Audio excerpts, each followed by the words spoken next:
My name is Alex Bustamante. I'm the Inspector General for the Los Angeles Police Department. Can everyone hear me? Yes. My office is the primary responsibility from the watchdog over the Los Angeles Police Department. We're an independent entity. We only report to the Police Commission. There are 5 civilian individuals that oversee the police department.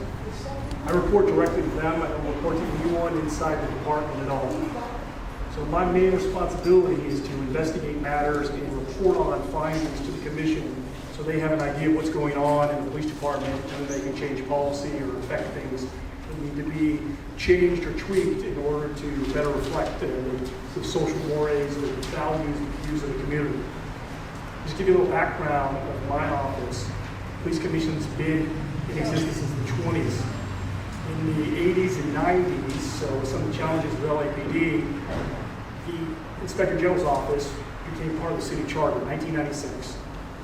And what that means is I have, under the rules of the city charter, I have access to every document in the department, and I have access to the people in the department, I can conduct investigations.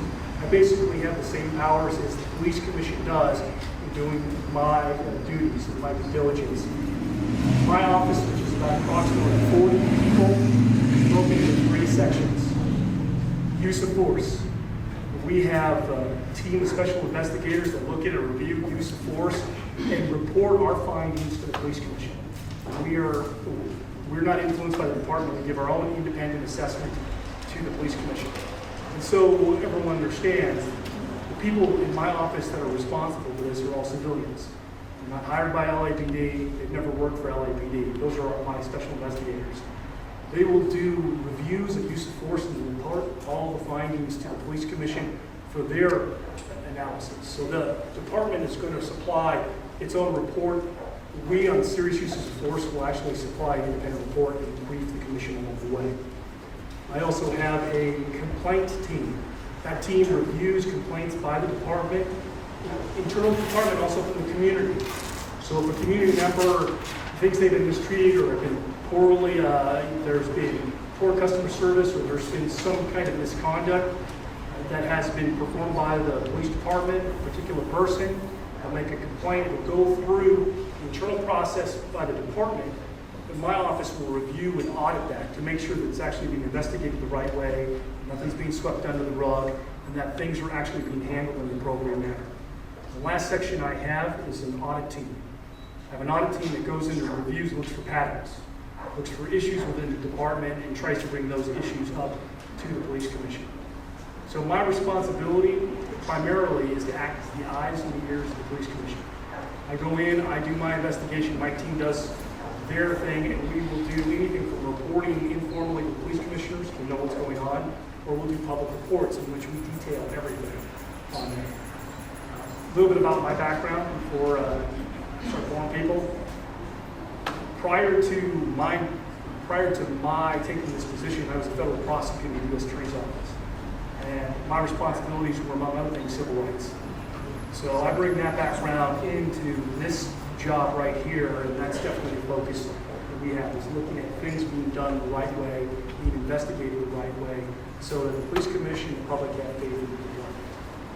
So that is my job in a nutshell.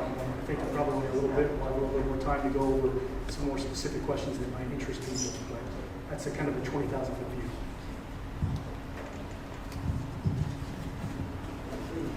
Good evening, everybody. I'm Captain Brian Johnson. I'm the Patrol Commanding Officer at Pacific Division, and I'm actually sitting in for our area captain, Captain John Peters, who's on a much deserved vacation and out of town. So I'm kind of holding the ship together, if you will, for Pacific Division. For those of you that don't know just a little bit about Pacific Division, we police approximately 26 square miles.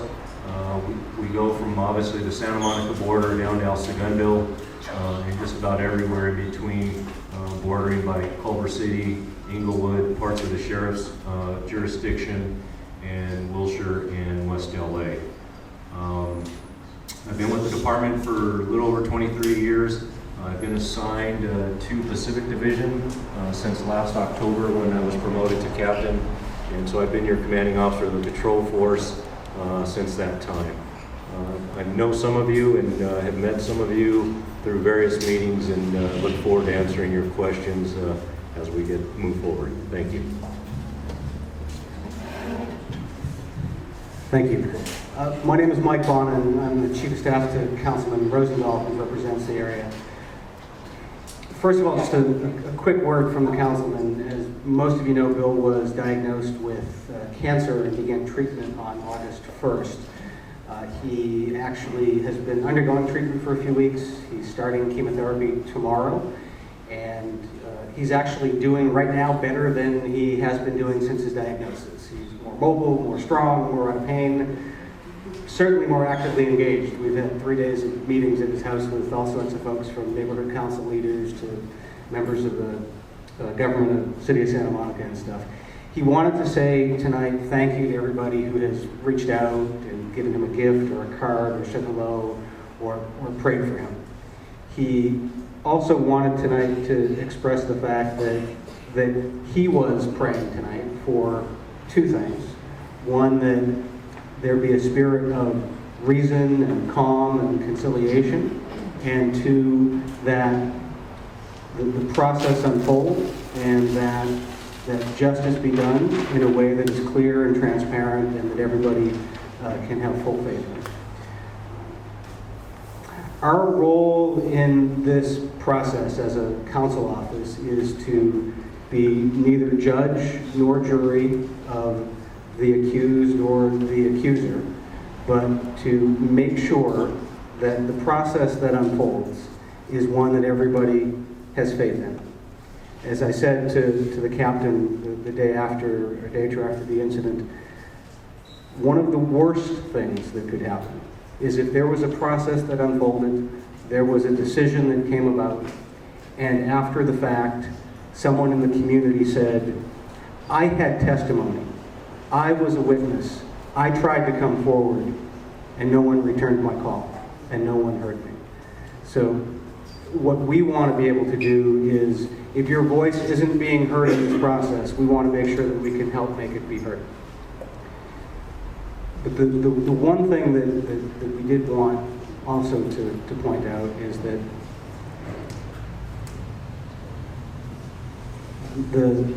the way folks have reacted to what happened a week and a half ago has really been important.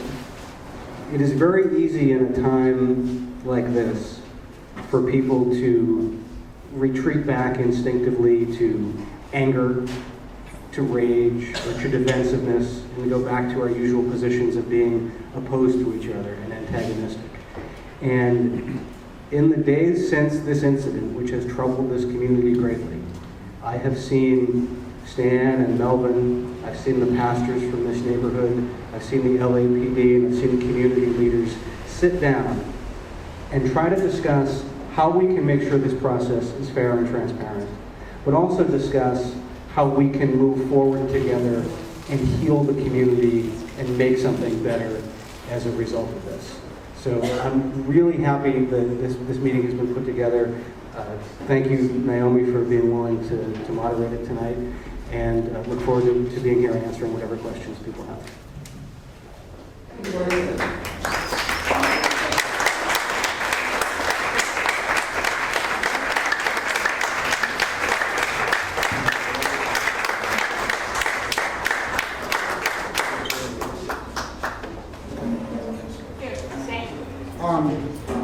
This is my son, Ron, and this is our attorney, Benjamin Crump. First of all, on behalf of my family, I just want to thank each and every one of you for being here. I want to thank the police department for being here. I think it's important for my family and I to say that it's not our position that what happened to my son is a statement about the entire police department and many of the wonderful men and women who do the job. And so I want to make that perfectly clear. We think that this was an unfortunate incident, an unfortunate circumstance, and there's probably some specific people that need to be dealt with, but we just wanted to make that statement clear. In addition to that, again, we're happy to be here this evening. We hope that this is a discussion that has some longevity to it. We hope that it's a discussion that in terms of the community of Venice, that we stay at the table for the long run. What I do suggest, though, is that after this meeting that we kind of come together as a community and really identify internally, what some of the issues are. I mean, we'll talk about it today. But to really put together a strategic plan, I think is really essential to identify, specific, topics or changes that we want to make, but suggestions on how to make them. If they're here to talk with us, and we have what I believe to be just a wonderful opportunity, but we've got to seize that opportunity. I think that we have to regain control of the topic of protect and serve. I think that's a topic that belongs with the community that's being protected and served. So we have to revisit that in some real way.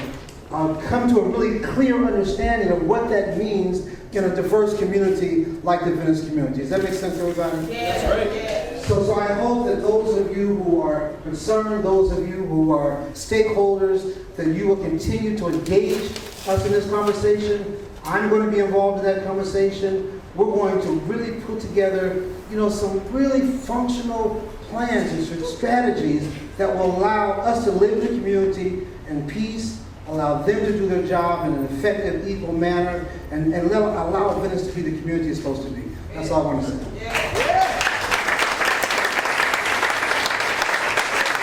One of the questions has to do with the tactical force that comes into Venice on the weekend. Yes. The officers that were involved in the arrest were assigned to what is called the Violent Crime Task Force. And if you look at LAPD, we actually have those different types of task forces. They have one in the Valley. We have one here in West Bureau. I'm not sure if Central Bureau has one, but I believe South Bureau does. And essentially what that is, if you look at our bureau, on the west side, we have Hollywood, West Los Angeles, Wilshire, Pacific, and Olympic, and West Traffic Division. Those divisions, each of the areas are two captains that are ultimately in charge of those commands, Captain Peters and myself, and then there's two captains for each one of those other areas, and then another captain for the Traffic Division. We report directly to Operations West Bureau. I think a lot of you know who our deputy chief is. That's Chief Debbie McCarthy. She's our bureau chief. Commander Bill Scott is our current commander. He's being assigned to South Bureau next DP, but we're getting Captain Dennis Cotto, who's being promoted to commander, who a lot of you in the room know. And so the bureau chief, she's in charge of all these areas. And all our personnel are technically assigned to an area, but within her bureau. But she has the discretion to move resources based on crime and different issues to address really the crime issues as it relates to her own bureau. And the thought behind the task force is for a number of reasons. If we have a spike in a shooting or we have some kind of serious violence, she's able to quickly get resources to a specific problem. And it gives the Bureau the mobility to move resources quickly, identify a problem, and address that problem. And so it gives us a lot of flexibility in terms of work schedule, days off, and all those things that we have to comply with as employers when we're dealing with employees and their rights as it relates to days off and different things, vacation, etc. It just gives her ability to really move resources around quickly, and again, gives us that flexibility to address crime issues. People have asked, well, why did they come in on this Saturday? I can tell you that task force has been in existence for over 2 years. It's actually been coming into Pacific for over 2 years. And I can tell you personally, I've met with a lot of those officers, I met with the supervisors. They're very hand-selected, and those individuals move around the Bureau every day. They can be in Wilshire today, they can be in Pacific tomorrow, they can be in Olympic the next day. And they're literally moved around that quickly, just depending on issues. However, we have historically, in the summer months, have been getting them every Saturday. And why Saturday? Well, we know, again, based on past history, the influx of visitors and people coming to the Venice Beach area. We have huge traffic problems. We get our West Traffic motors assigned to us every weekend. And again, they're brought in to help us deal with the influx of people that are coming in to your community so we can help better serve everybody. Our call load goes up, calls for service go up, crime goes up when we have this influx of people. So again, we bring them in to help with that workload. And that's simply what it is. It's a workload issue that the Bureau looks at based on the crime of all the different areas within our Bureau. And then we make decisions as the command officers and the chief ultimately how we're going to deploy those resources. Let me ask some of the questions that are here, Captain Johnson.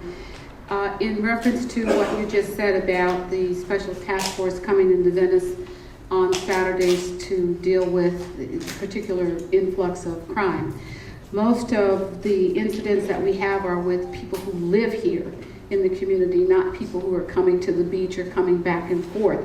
So one of the questions is, why is LAPD treating infractions like skateboard violations or bicycle violations as major full-blown crimes? Why are people being treated as if they are committing felonies when it's a traffic violation, for example? Okay, I guess the easiest way to answer that question is from a traffic standpoint. One of the things that Captain Peters and myself, when we go in front of ComStat, and that's literally the chief officers of the department, our chief, as well as Chief Beck, Chief Jacobs, who runs ComStat, Chief Paysinger, who is our boss for all of operations. One of the issues that we get tasked with looking at is our A's and K injuries. And every time we go to ComStat, we're looking at how are we doing in terms of traffic enforcement. I think we all understand that our biggest traffic collisions are typically PEDs in the roadway or in a crosswalk where somebody gets hit by a car and they end up getting injured very seriously or they get killed. And am I here to tell you that we stop everybody that's jaywalking or absolutely not? I can tell you, I drive through Venice Beach and I can tell you it happens all the time. I understand that. Okay? Excuse me, listen to the rules, And please. so the only thing that I would ask you to understand is we give our officers a lot of discretion to understand that looking at what we call our major traffic plan and looking where we have areas where we have traffic violations and where we've had injuries and to enforce a variety of traffic-related enforcement. That could be speeding, that could be lane straddling, it could be a number of things. It could be a pet in the roadway. So I can tell you, we do a gamut of traffic enforcement. We get citizen complaints about it. When I was at the VMC meeting last week, I had a specific complaint just about a lot of the pet activity running through cars and stuff and causing traffic hazards. There is an impression in the community that African Americans are profiled and that there's a significant imbalance and disproportionate arrest of African Americans in the community. Can you address those issues, please? Yes. Many of you know, based on the consent decree, there's a lot of things that have been put in place to ensure that our mandate as an organization that we police constitutionally. That's my expectation of all my officers. I can assure you that's Captain Peters' expectation of all our officers. And we talk about that routinely at Pacific Division. That is the mandate. There is no room for error or judgment. We will police constitutionally, regardless of color, regardless of socioeconomic status. I think many of you have heard me say before, I don't care if you're homeless, and I don't care if you're a millionaire. The reality is we're going to enforce the law equally, period. And let me just talk about one thing that I think is very important that many people may not remember or understand that came out of the consent decree. And we call it the field data report, FDR. And what that does is every contact that a police officer has, they have to document that stop. And what that does is every time they make a stop, they have to write the ethnicity of the person, the gender, everything, okay? And what happens is it's a huge database of information based on individual officers. And if there's any indication that an officer is stopping a particular individual based on race or color, it will create what we call it as an action item. And we have to investigate and look at that. Obviously, if a citizen is stopped and they believe that they were racially profiled or there was biased policing, that's an automatic public complaint that is taken very seriously. I can tell you those investigations, we immediately start with canvassing for independent witnesses, interviewing, looking for video, pulling all the officers' stops, arrests, all their past arrests, and I can tell you that goes through several levels of review. We take that so seriously as an organization, and I should let Mr. Bustamante talk about that a little bit. But Internal Affairs is the only one that investigates biased or racial profiling types of allegations. And they have a specialized unit of hand-picked investigators. That's all they do. That's how serious the organization takes that. And I may let the Inspector General comment on that. I think it's important at this time. Not yet. Not yet? Okay. You're in charge. Okay, well, perception is reality. And the perception for people in this room, black, brown, otherwise, is that what you just said is not authentic. That's not to say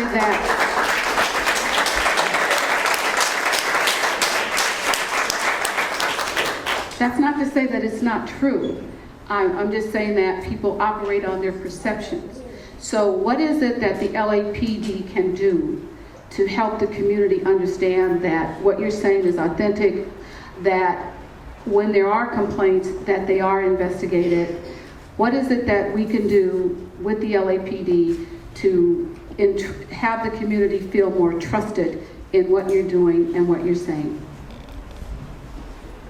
Certainly, I think this meeting tonight is a big first step. Obviously, since the incident, I met with Pastor Allen, I met with Stan and Marvin and several other members of the community to start dialogue again and to reinvigorate some dialogue that has, for lack of a better term, that has stopped because of just a change in personnel and things. And so the most important thing is we got to have this dialogue. You have to trust me as your commanding officer that what I'm telling you is true. And the reality is when we allow the investigations to go forward and provide the outcome of that, hopefully over time that will bring trust. Certainly over time, the dialogue and some of the different meetings that we will have to address some of these specific issues in more detail, getting to understand a little bit more of the issues that are affecting maybe different areas of Oakwood versus Venice. I think it's important. I think we need to understand that some people on one side of Venice have a little bit different perspective on issues. And maybe 3 or 4 blocks, some other individuals or neighbors have a different perspective. It's important for Captain Peters, myself, and our leadership team to meet and get those differences and get that mutual respect and understanding. And so we have an open door relationship to deal with these issues. Let me just end by saying, Oscar Duncan, rest his soul. I think that what you saw in terms of Pacific and LAPD, this command, the number of resources and what we brought to bear to bring those suspects to justice, hopefully speaks volumes of our commitment to you as a community. Status of these officers. We want to know, the community want to know, have these officers been removed? Are they placed into another part of the city? The status while this investigation is going on, the people of the community want to know. Certainly when people violate, run lights, they get tickets, immediately reprimanded. We want to know if these officers have been reprimanded for the abuse that they put on this young man.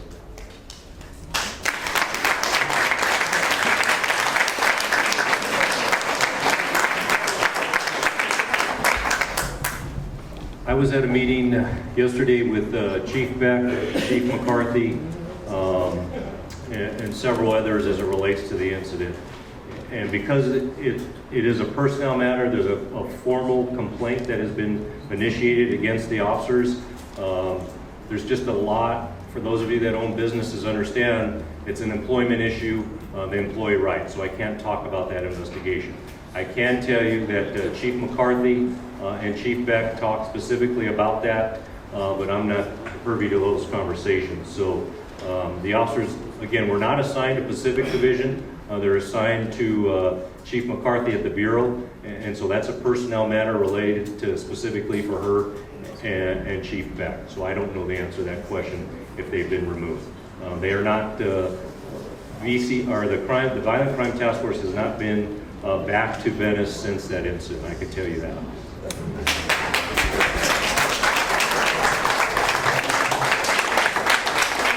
Come up and take just a few minutes to speak to the group.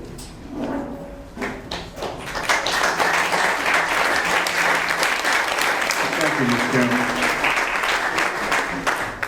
I come here with Ronald Weekley Jr., who really want to address some questions to you, Captain Johnson, but as his attorney and his father and I said that right now, he has been charged with a felony based on what we saw in that videotape. And so I had to advise him he shouldn't say anything, but it does go to the crux of the matter based on all the witness accounts that have been reported to us, and we have statements that we're going to provide to Internal Affairs, as well as what we saw in that video with our eyes. What did he do to be charged with a felony conviction? That is the question that everybody is scratching their head when they look at that video. Or is it because, as he and his family believe, this is some Gestapo tactic being held over his head to say, if you don't admit you did something wrong, we're going to charge you with this felony conviction. And that is a big issue here that he wanted to ask you, but I said I would ask for him. And I hope that you can address that, or you can tell us when. And Ms. Campbell, I will be respectful of the time. Thank you all for allowing the Weekley family to be here, and thank you all for standing with them while they try to seek some kind of answer.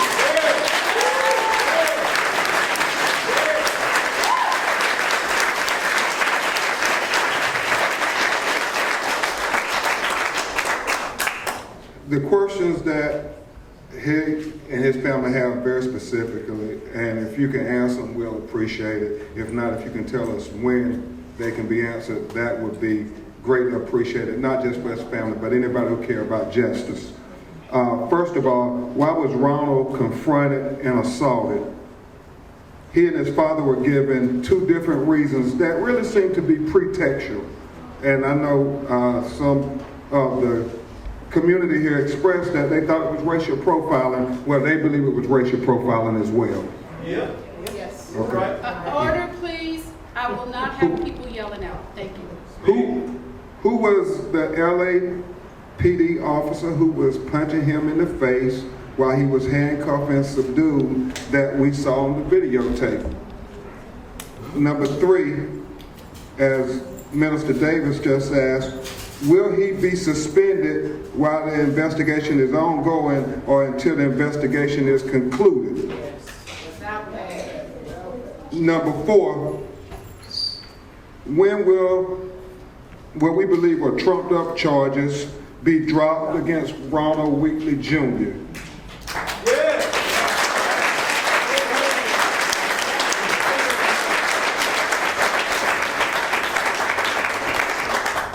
Why was Ronald Weekley Jr. denied medical treatment for almost 6 hours until he signed a document that he told him he did not want to sign until his father and his family came there? But they told him he would not see a doctor until he signed this document. Why was Mr. Ronald Weekley Sr. sent to 4 different facilities trying to find his son after this happened, and at the scene, Pastor Weekley came from a church which was 3 blocks away to see his son, saw him in the car calling out for him, but was denied access to him. And when he got there, verbatim, both Pastor Weekley and Ronald said that the captain told him to get the car out of here. And that seems to be an extraordinary thing when you watch what happened to that video, why you wouldn't let his father at least make contact with him while his nose is bleeding, he's coughing up blood. And lastly, and I guess really what really gets to the crux of the matter, Captain Johnson, how can you explain to the Weekley family if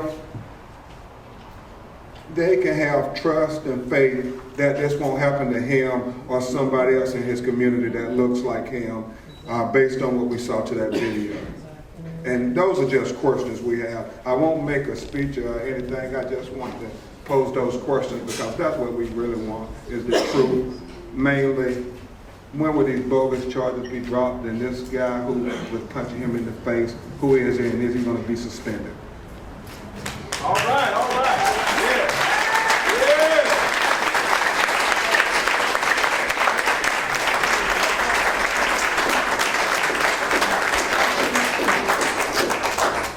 Thank you, Attorney Crump. Thank you very much. And on behalf of everyone in this room, for the Weekley family, we do stand behind you and for you, not just this evening, but continuing on. And Ron, you made a very passionate and forceful and sensible presentation to the group this evening, and I just bring people back to the words that you said about the harmony and working together to a resolution and a peaceful conclusion to this matter. It's not going to happen overnight, and I'll tell you, I want you guys to be in control of your emotions. This is a passionate issue. I'm a passionate person, but you see how cool I am? Okay, so we're going to allow Captain Johnson to respond, and I'm going to ask you to be respectful, which is one of the first things that are on our list for rules of conduct, okay? All right, thank you. I'm going to answer this as best I can. I think it's important for you to understand. I'm going to try to put this in a little bit of context for everybody, and I said this at our second meeting actually at the VNC. These types of investigations that are being conducted by Internal Affairs are very methodical, are very time consuming, and there's due process that has to be dealt with as we're going through that investigation. I can tell you the use of force investigation, as well as the personnel complaint related to the charges of biased policing, have been consolidated. Okay, so what that means is the department has moved that entire investigation with Professional Standards Bureau. And that was done for a number of reasons. I think it's important, again, as we talk about the openness, the transparency, the confidence of the community, those decisions were made, and so Professional Standards will be conducting that investigation. Just to set the record straight, these investigations take a lot of time. And I can tell you, you're not going to like this, but and Mr. Bustamante will probably tell you that this is the reality. It's going to take probably 6 months. These investigations are very complex. And I can just tell you, based on my experience, I understand the department is going to try to move this as quickly as they can because I think it's important to the community. But I think it's important for you also to understand that no stone will be left unturned. And so if that takes the investigators on an interview list of multiple residents, each and every one of them has to be interviewed. So when you talk about coordinating schedules, conducting the interviews, putting this whole investigation, I'm just trying to be as honest as I can with you about the time frame. Because I know, I think I said at the VNC meeting, in our information age, you know, we got cell phones with cameras and all these things. We see a snippet of a videotape of a minute, 2 minutes, whatever it is, and We want information and we want answers, okay? But the back end of those investigations take time. And so I would just ask that you be patient and understand that we are going to give you information as quickly as we can about the status and the update of that.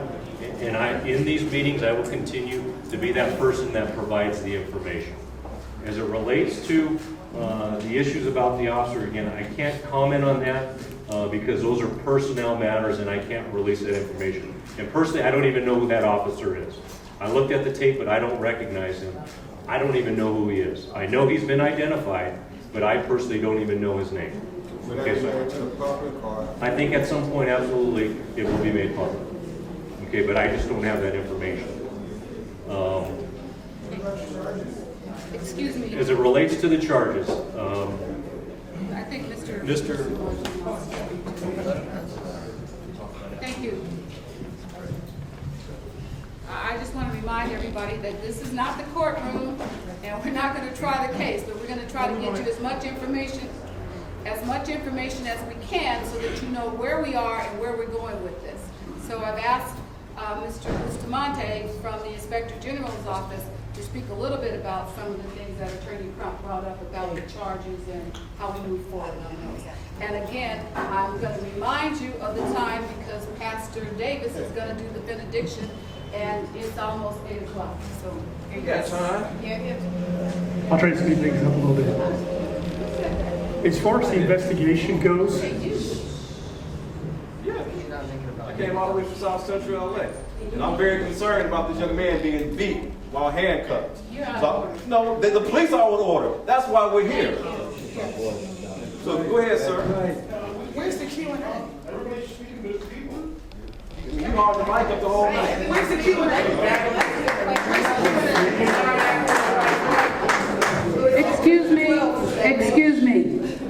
Excuse me. We said that the meeting would end at 8 o'clock. If you all are open to the meeting going beyond 8 o'clock, I'm okay with that. We want to be heard. But excuse me, I will not have you out of order. I asked you, and you weren't here in the beginning, but part of it was that you would be acknowledged so that you could speak, just so we would have order. So I'd appreciate that. Okay. So one of the things that the attorney brought up was that there was some issues about felony. So I wanted Mr. Bustamante to speak to that issue so that there could be clearer understanding about what it is. Okay? So, and then we will have questions and answers, but I also want you to know that doing that, we will not have time to talk about the Oakwood issue. So, given that situation, we will set up the committees. I've asked Mike Bonin to talk about the Oakwood issue and for us to set that community action committee up for Oakwood so that we have more time to be involved in addressing the resolution. So, who said you can't speak? All we hear is you people speaking, saying they can't do nothing, 6 months, 8 months. We gotta speak, not just them people up there. Okay. That's it. Yeah. You're gonna speak. Okay, you're going to speak, but I will also remind you that we want resolutions. So if you want a forum to speak, that's fine with me. But at the same time, we want to get to a point of how are we going to get to a point of resolution for whatever your concerns are. Okay, so let me allow Mr. Bustamante to speak, and then we'll open it up, and I'll ask Stan Muhammad to lead the Q&A. Okay? All right. I just wanted to address quickly on the investigation. I know when people hear the time period, they're thinking, why can't this be wrapped up in 2 weeks, a week? Why can't it be done quickly and then reported on? I can give you a little perspective just from being a prosecutor for 10 years and also looking at these issues in my capacity as the IG. The reality is in order to do a good investigation, one that's thorough, one that doesn't cover things up, one that looks at everything, examines all issues, that needs to be done systematically. That means that You need to go through every issue, ask all the relevant questions, look at all the documents, the videos, talk to everyone that you can to examine all the issues. So if you want a thorough investigation, one that looks at all of the issues, you're going to want one that's deliberate and is not speeding up to come to some kind of conclusion. And that's what my office looks at. I mean, the first thing that I look at when there's an investigation like this, if it's going quickly, I've got a problem with that. Because I want to make sure everything is done the right way. And everything is looked at the right way. And people that need to be interviewed are interviewed. Because my concern is something slipping through the cracks. And my concern is something's not done the right way, and then we have to come back 4 or 5 months from now because we weren't slow in the way we did this, and then try to reconstruct things. So as unpalpable as it is, as bad as it might be that it sounds 6 months, the reality is you're going to want the department to do a thorough investigation on this, and you're going to want me looking over the department's shoulder, making sure a good investigation is done. That, I think, should be the priority. The priority should be a thorough investigation that looks at every single issue, talks to all the relevant people, and does not leave a stone unturned. I think that should be the priority, and that's at least the priority from my office when we look at investigations and we audit it. Because they gave him an appearance for for the 13th of September with a felony charge. I'm speaking a little bit out of school because I'm not a DA, but once it's in the DA's, it's in that system. It's going to be up to the DA. It's not there yet, so we're saying to the LAPD, you all can stop this charge now. Now, I don't know I mean, when you spoke, sir, you indicated that it was already in the process with the DA's. No. So if that's the case, it would be in the DA's office. If it isn't, then I don't know what process it is and what's going on. And I'm not sure of the facts. I mean, if it isn't with the DA's, it's a different story. Okay, so what I understood was when you were talking that it was already with the DA and they were already indicting the felony. I just don't know the facts. And I'll make it simple. His father, he was given, when he was released from jail, a thing from the arresting officer saying, you have to be in court and you're charged with this felony on the 13th of September. It happened, so we don't think it's went to the DA yet. So we're saying LAPD, and his father saying, where's the probable cause? And so why can't we stop this now? I just want to say that, just 1 second. I just wanted to say that 45 minutes after my son was taken away, I was directed by Sergeant Jeter to go down to Pacific, which is where my son would be. And they indicated to me that my son wasn't there, but the arresting officer was there. It was me and my daughter together. The arresting officer came out. I won't give his name, you know who he is already. But my question to him was a very simple question. And I said to him, I know that you have a hard job to do, and I appreciate that. But what was the probable cause for you stopping my son? He looked at me and said, probable cause? I said, yes, probable cause. He says that we observed your son skateboarding on the wrong side of the street. Wow. Okay. Now, so, and I know that as this process continues, probable cause will become something else. But I just think that it's important to state that your first representative to the father of the victim was told that probable cause is that my son participated in the very culture of Venice. The very culture of Venice. We skateboard on all sides of the street. And so it's not the argument of whether there's an ordinance against it. The question is if there is, then why did it start being enforced the wrong way? You know, that's really my question. My question is to the captain or the inspector general, is it LAPD policy to ever strike a victim that is handcuffed? Thank you.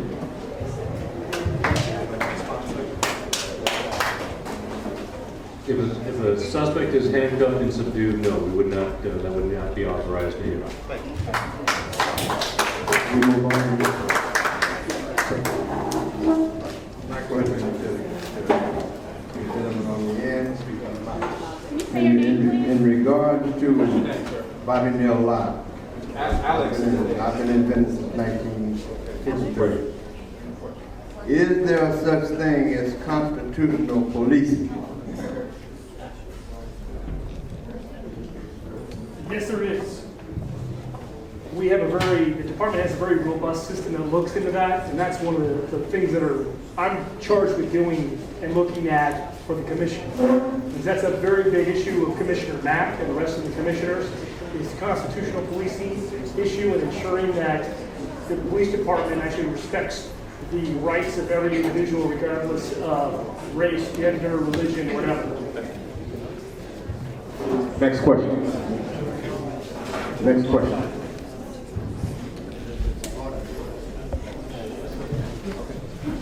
Is there a such thing as the good faith doctrine that the United States Supreme Court backed good faith doctrine, meaning that the police can do things and they say that they did it under good faith? No, bring the It's question. good, and that's not, and the Constitution don't have nothing to do with it. What's the question? The question is there such thing as the good faith doctrine? Thank you, sir. Would you like to respond?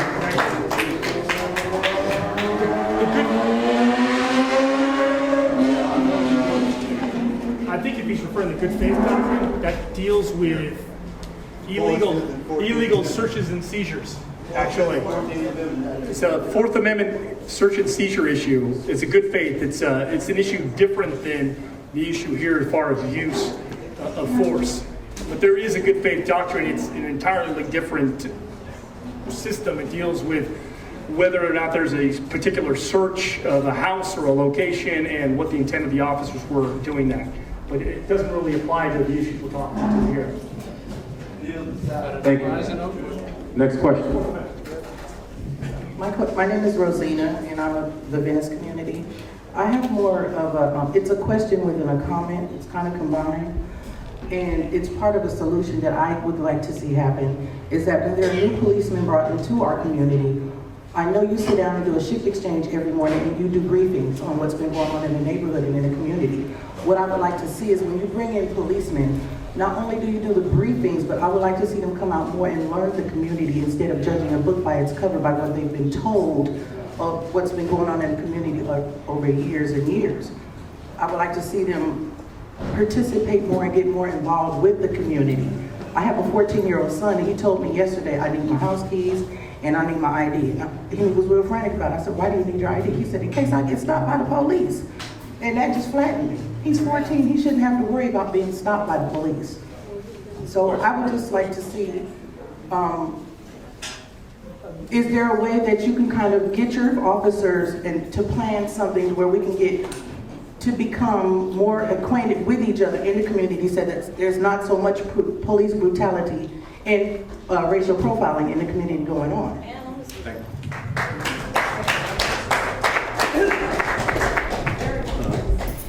Absolutely, and that's something that Stan and me are working on. We're trying to get a meeting set up for the first phase of that again with his foundation, and we'll be working towards doing that.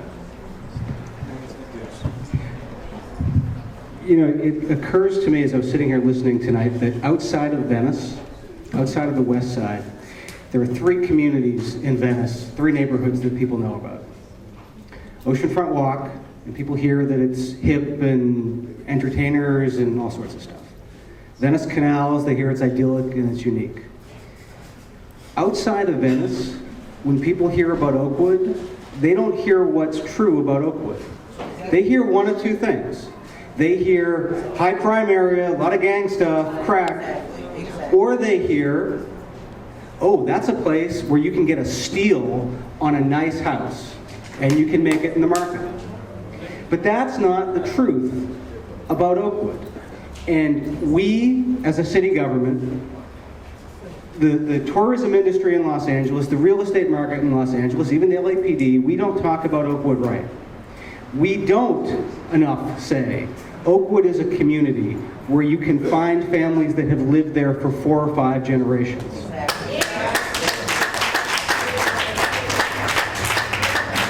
We don't often enough say that Oakwood is a community where people still talk to each other over the fence, or where people walk and don't drive to church, where people play checkers or chess in the park, and where people hang out.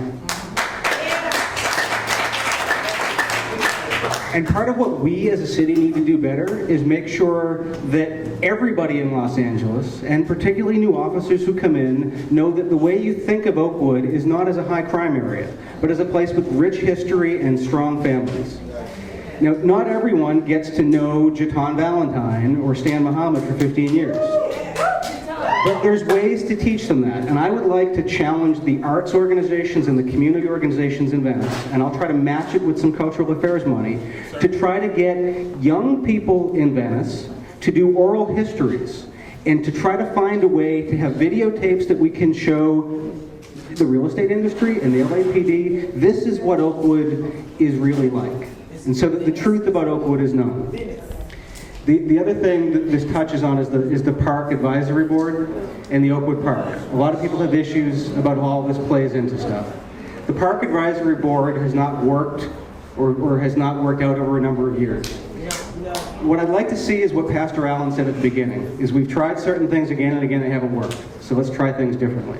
I'd like to do what Naomi has suggested, which is that we do a community action board that focuses on the Oakwood Park. And it's sort of like a super PAB. We need to bring people in from the different parts of Oakwood. We need to bring in the people who walk their dogs and the people who play checkers. And we need to discuss what goes on at that park.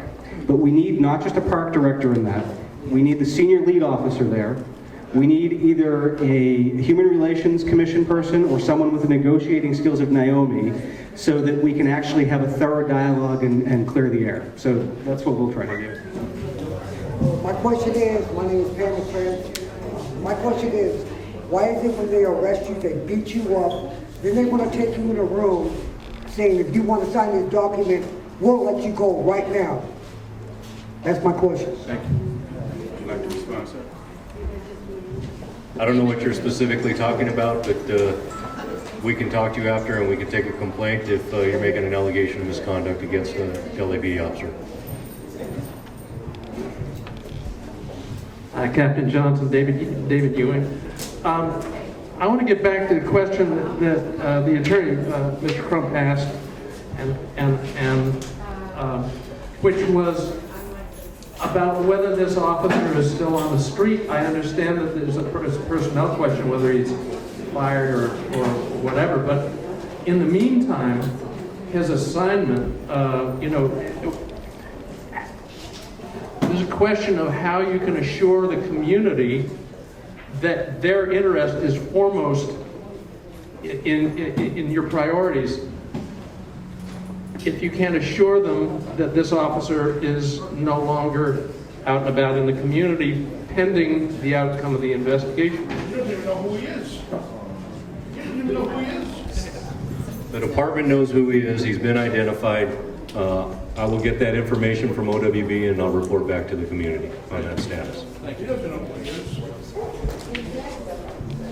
Okay, so first of all, there's a petition on change.org. It's on change.org. It's a petition to help end police brutality and to help drop Ron's bogus felony charges.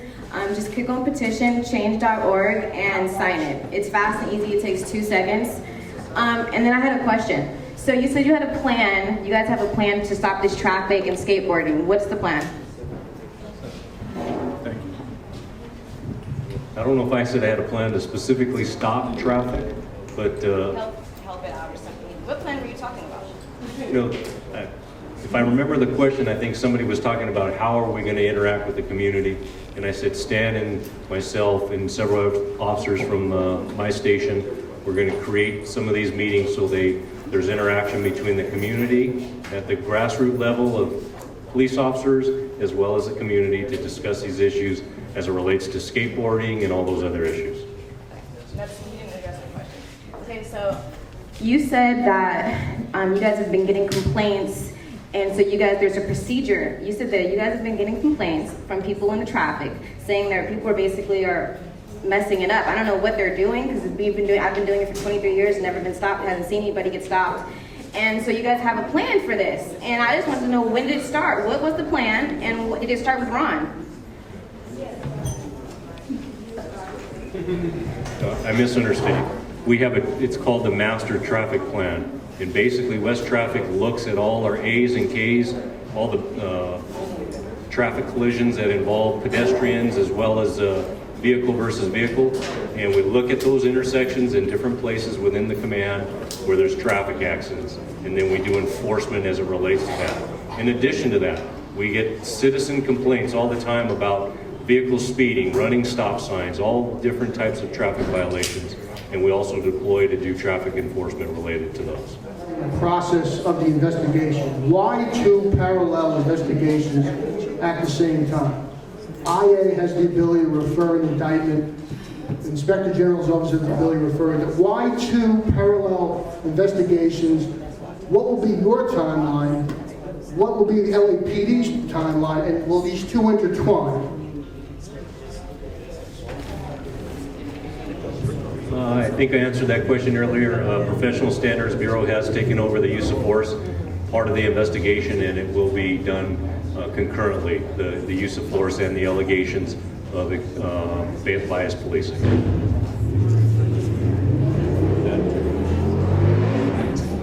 I don't think you understand my question.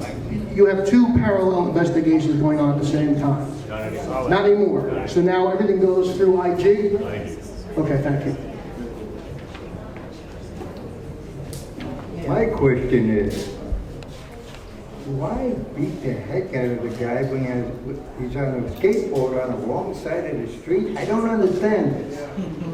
What the heck is all about this? You know, this is stupid. Whatever happened, it could have been a flare-up that happened in Watts, right down here in Venice. What happened? Come on, wake up. What's the question? What's the question, sir? He said, why was the guy beat up? Why was he beat up? I think it's important to allow the investigation to conclude, and we'll review those facts after the investigation. You see the videotape? What do you think of that? Can we have order? Let's have order. Let's have order, and let's respect the process. All right, but we still gotta have order.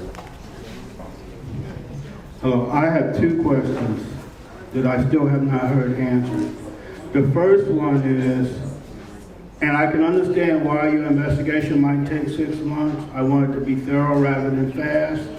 But I want these problems to be solved. And they haven't been solved in all the years I've been in LA. They continue.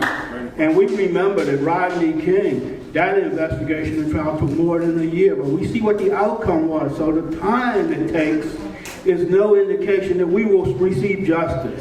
My first question is, why did it take 6 hours for this man to receive medical treatment, and what did he have to sign before he received it? Okay. My second question is, I understand that this was the Violent Crimes Task Force. Okay. I would expect them to be solving violent crimes, not creating them.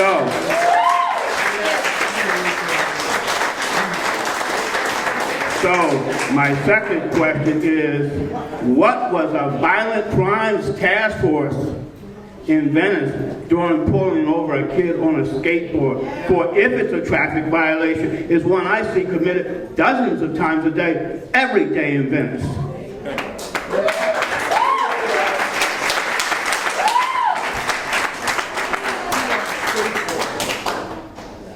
I forgot your first question, sorry. I'll explain it. Why did it take 6 hours for this guy to get medical treatment? I was told that an RA unit did respond to the scene. What did he have to sign to get medical treatment? An RA unit is fire paramedics responded to the scene. Here's what we're gonna do. The next time, right now I'm in charge of the meeting as a facilitator. The next time we hear the outburst, we might as well just shut the meeting down. If y'all want to fight with law enforcement, y'all fight with them. But Venice 2000 is not here to fight with them.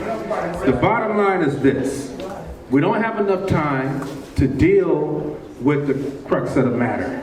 This is not a courthouse. This is a community town hall dialogue. And in dialoguing, we have to respect each side, period. Whether we like law enforcement or not.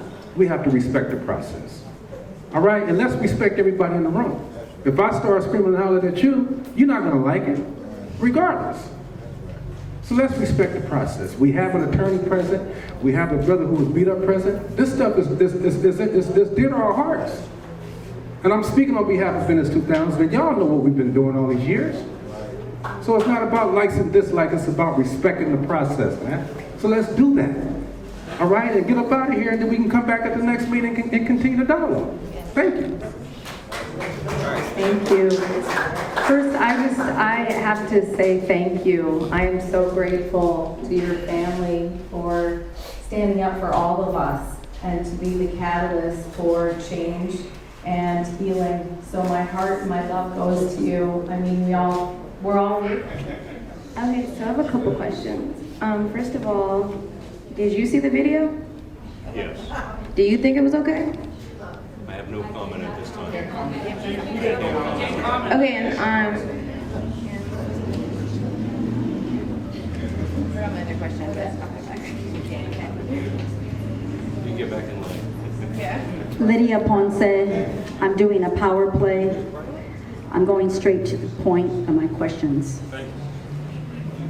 Ladies and gentlemen with the badges, I want to work with you to get our youth off the train track, off the tracks to prison, and make it easier for us to get our children, our youth, off gang injunctions, and make it harder to get on gang injunctions. We've been talking about this for a long time because the process is too hard. Are you willing to work with all of us in this room to make that happen? Thank you. That's one question. As I said at the beginning of the meeting, I'm committed to work with anybody in this room that wants to work for change here in Venice. Gang injunctions. And gang injunctions. That's part of it. Number two, the question is for everyone in the room. What are we going to do to help this young man with his PTSD? Because his 6 months of quality of life is in jeopardy, and he may slip and we may lose him. Because the system is built to keep our kids out of college and not having a career and a quality of life that they deserve. Thank you. You asked the question, what are y'all gonna do? Are we gonna sit here and trip on LAPD, or are we gonna get out? And get behind this young man? Okay, all right, that's what we need to do. Hello, my name is Jackie Smith. My question to you, Captain. Why is the special agent force is in Venice, especially the Oakland area? Do it go to past Lincoln on the other side?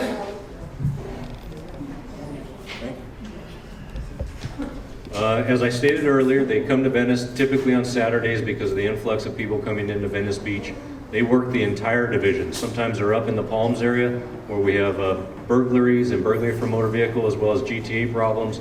And so we move them around all over the division. They're not exclusively in the Venice-Oakwood area. My question is about use of drugs. Our officers tested for drug use, and drugs I'm really focusing on are the ones that create aggressive behavior, like steroids and things similar to that. How often and what's the treatment involved? Because I see a lot of aggressive behavior, and I think a lot of it's tweaking in a steroid sense.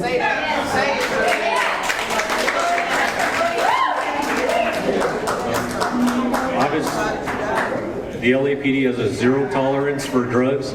We are randomly tested, and if you test positive for a controlled substance, you'll be immediately terminated.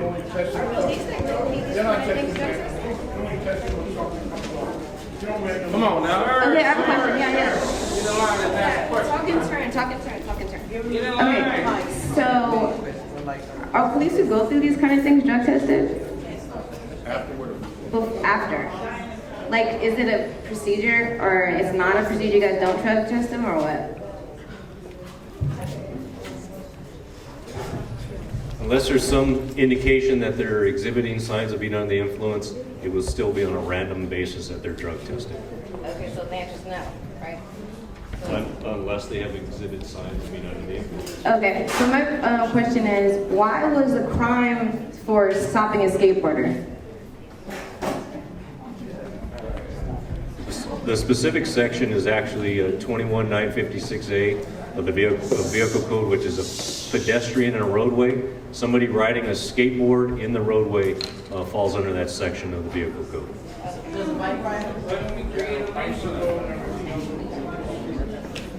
is it everything on wheels? Skateboards, bikes? It's just skateboards? A bicycle is considered a conveyance, so there's a different section.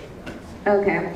And earlier you said that as a captain, you believe that you are not really aware, I guess, that there's corruption from your team, and when there is corruption, you are 100% behind them being, like, not punished, but like held up to their consequences.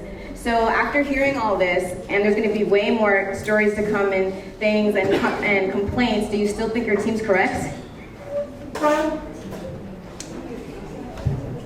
Obviously, again, I can't comment on the investigation. No, I want everything. It's in a whole. These last, all these, like after all you hear, do you still think there's not something to look at? Absolutely, there's something to look at. That's why we're conducting an internal affairs investigation. Not just this though, the whole police force. This is backwards. There shouldn't be this many people with this many complaints. If there are We should be specific thankful. issues We should be of thankful. employee corruption, it will be investigated by internal affairs. And if they're found to be true, those people will be removed from the organization. And absolutely, I support that. I guess my daughter's question is really, what she was asking is that when police officers are involved with shootings or alleged aggressive behavior, is there a policy in place that tests those individuals? Because our feeling in the community is that if I'm involved in something that's violent, and that's one of the first things that happens to me is you're going to test me to see if you can eliminate that I was being influenced by drugs. Our assertion from the community is that our observation is that these officers are almost inhuman in their aggressiveness and their meanness in terms of how they protect and serve. So it seems to me that one of the things that we want to do, just for their welfare and ours, is to say, when an officer is involved in this type of activity, we're going to test him, just so that we can eliminate that as a reason for the type of behavior we're seeing. And so myself and several community members, this is going to be one of the issues that we're going to really press for in terms of internal police policy. So I just want to kind of make this clear because it's so important. If these officers are not under drugs, that's great to know, right? If they're not racial profiling, that's great to know, because then we can say, what, they're doing their job. But if they are under the influence of steroids or the like, then we need to address that, just like we do in sports and any other place. So I'd like for you guys to really start considering that. Expect to hear that from me as Ron's father and now a very vested member of this community in terms of change, okay?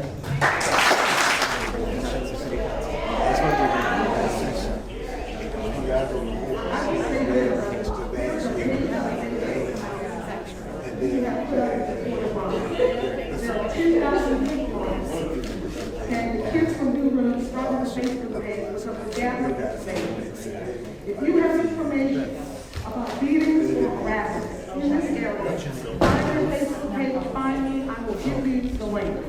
There was a beating. Yes. Okay. There was a beating. One